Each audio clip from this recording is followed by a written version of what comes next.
3 years ago, my wife Emma and I bought our first home, a charming 3-bedroom ranch on a half-acre lot in a quiet suburban neighborhood. The property boasted mature trees, decent privacy, and a sunny eastern strip perfect for my dream vegetable garden. The house had been empty for 8 months before we moved in, left by an elderly couple who'd relocated to Florida. Their once vibrant flower beds had grown wild, and I was eager to revive them while adding my touch with rows of tomatoes and peppers. Our neighbors were mostly friendly, retirees, young families, and a few singles who exchanged waves and small talk. But one neighbor, Linda, who lived to our east, was a different story. Linda, a woman in her late 50s living alone, seemed to thrive on meddling. The day we moved in, she showed up with a welcome basket of stale cookies and a church pamphlet, then launched into a lecture about neighborhood rules.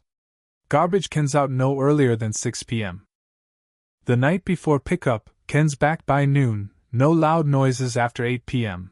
She even eyed our boxes labeled stereo equipment with suspicion.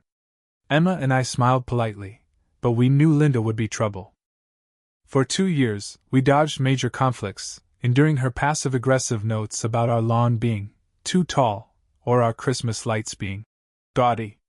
Then came the garden dispute, and everything exploded.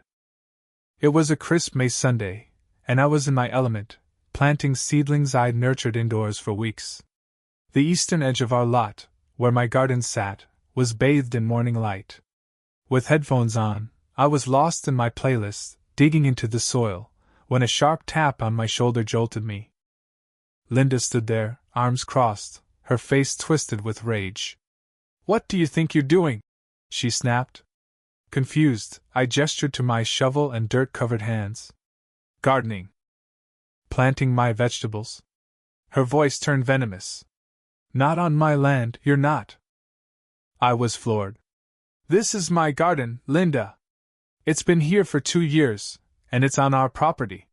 She pointed to a row of hydrangeas well within our lot, claiming the property line ran there. "The previous owners were my friends. I let them garden here as a favor, but that deal's not with you." I tried reasoning, citing our property survey, but she cut me off. "I've called the police. You're trespassing and destroying my property."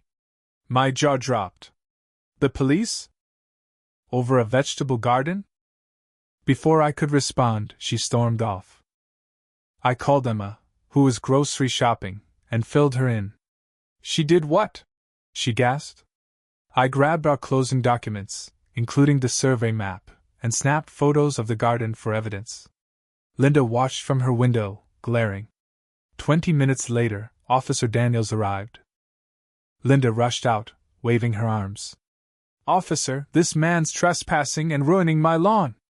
I handed over my survey, while Linda thrust forward a faded 1978 subdivision brochure, insisting it proved her claim.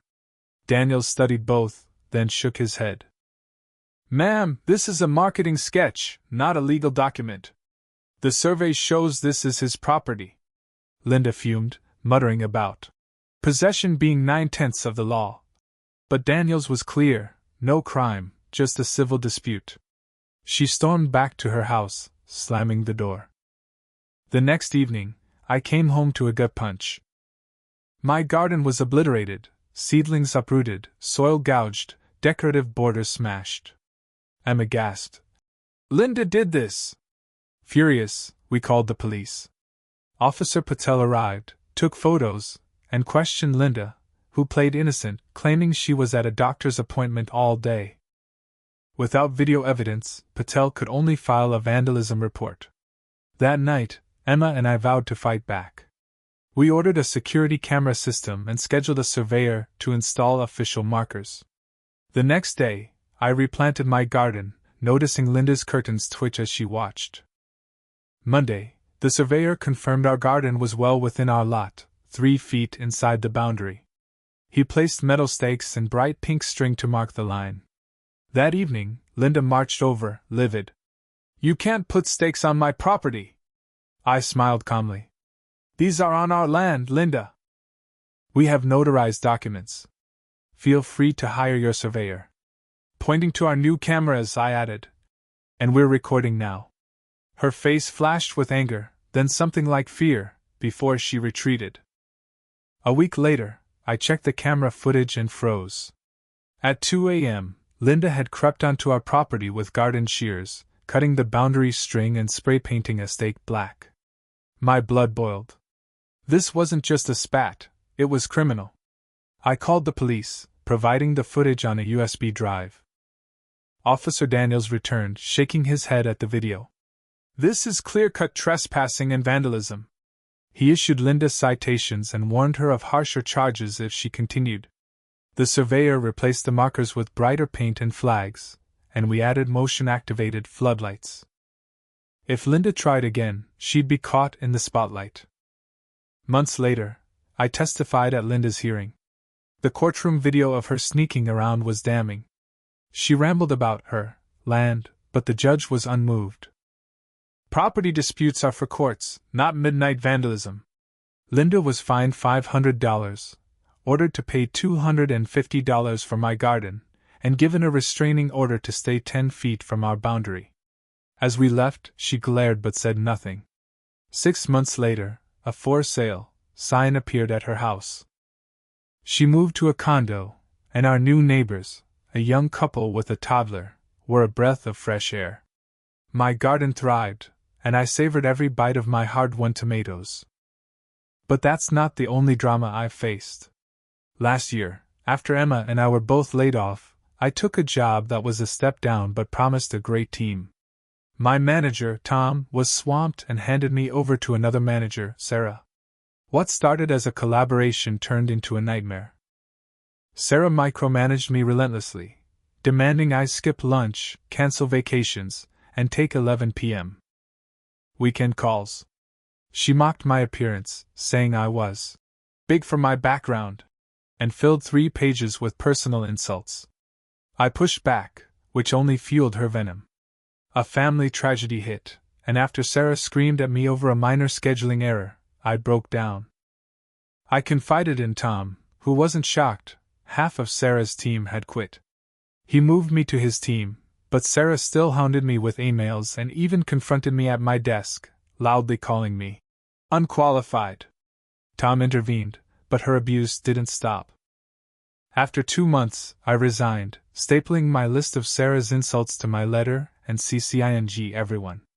Tom offered incentives to stay, but I refused unless Sarah was fired, an impossibility since her boss was overseas, and HR ignored multiple complaints. For 3 months, Emma and I scraped by, sometimes eating just bread to cover bills and medical costs. Desperate, I applied to dozens of jobs daily. Then, a break. A former colleague, now a high-powered exec named Mark, joined my old company. I texted congratulations, and after a quick call about the company, he offered me a chief of staff role, 2 levels above Sarah. At the all-hands meeting, Mark announced my role, and Sarah's shock was palpable. She fired off a scathing email to Mark, calling me an unqualified idiot, who tried to get her fired. Mark forwarded it to me, asking for context. I laid it all out, my prior director role at a competitor, my 5 years working with Mark, and Sarah's toxic behavior. Tom confirmed her team's 100% turnover, and ex-colleagues shared Sarah's nasty emails. My resignation letter, still on my desktop, sealed the deal. On Friday, Mark fired Sarah.